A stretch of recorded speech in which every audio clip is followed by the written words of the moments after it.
So let's talk a bit more about the course itself. And how about we start with the question of why it is that we developed this course? Great question. One of the key reasons that we were prompted or encouraged to design this course was the reflection ourselves that our field of child protection in humanitarian settings has changed a lot in the past 10 or 15 years. But in the rush to respond and to create effective actions for children in humanitarian settings, we may not have taken the time and the space to critically reflect about what's working and what's not. So we hope that this course will provide that opportunity. That's a key one for me. What are some other ones for the two of you? I would add that our knowledge is changing. You know, the contemporary brain science and the dramatic findings and new understandings coming out about child development in situations of adversity.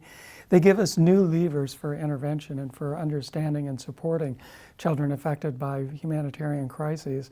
And I think good practitioners need to be able to learn from this, but maybe without having to read thousands of journal articles.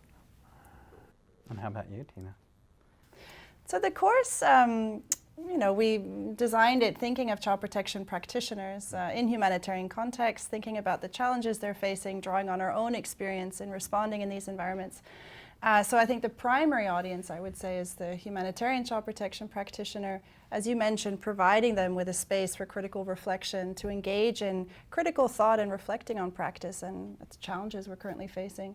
There is another audience, a few other audiences though, I think, that are really important. One audience is those who are interested in the field of humanitarian child protection and would like to get a better sense of what are the types of responses that we are currently engaged with, what are some of the challenges with current responses. And another group is those who engage with child protection through different disciplinary lenses. So it might be actors working in the education space or in the livelihoods fields, food security, who want to get a better understanding of, again, child protection interventions, but also some of the common challenges that we're facing in humanitarian settings. Yeah, I wanted to add that we view this course as an opportunity for co-learning. You know, we come as instructors, but we recognize that there's an awful lot that we don't know. And we need to be learning together. You, the participants, have a deeper understanding of your own context, culture, and situation than we will ever have. And so we view this as an opportunity for us to share our reflections on questions like, who is a child? How are children affected by different forms of adversity? And we stand to learn as much as we're able to give back.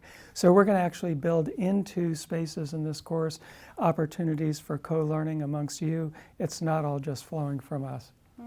I loved what you said about people thinking about their actions in their own context and cultures.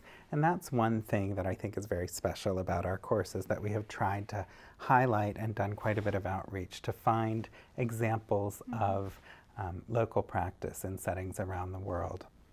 I'm curious what some of the other special features of the class you think we're bringing to it are. You've mentioned the self-reflection. How have we built that into the course? Well, I think one of the things that we do is throughout the course, we don't want people just to go along and memorize or pick up concepts. We want them to think about application and practice, and we want them to deliberately unpack the complexity inherent within that. And so there's going to be a lot of reflection about what would this look like in your context or in a situation that you're familiar with. There's no right or wrong answer on this. It's really your in-depth understanding. But over time, we'll be asking you to make connections between the reflections that you do in different sections. And at the end, we hope that you will come out with new insights, realizations that will deepen your understanding about child protection in humanitarian settings and enable you, most importantly, to be a more effective practitioner and appreciator of the importance of this dynamic field.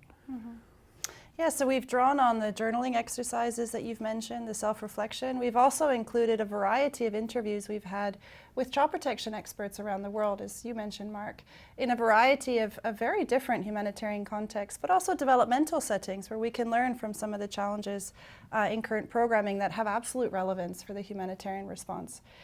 We've brought in case studies that we're trying to encourage readers, perhaps those who are not so familiar with child protection responses, to reflect on very real practical examples and how one might overcome some of the challenges that are described in those. So we hope we've now given you a good understanding of some of the content that we'll cover in this course. We've talked about the 4 key themes. We've also covered some of the key elements of the course, who it's for, what it will cover, and what we think is special about this course. And we really do welcome you to join us on this co-learning journey.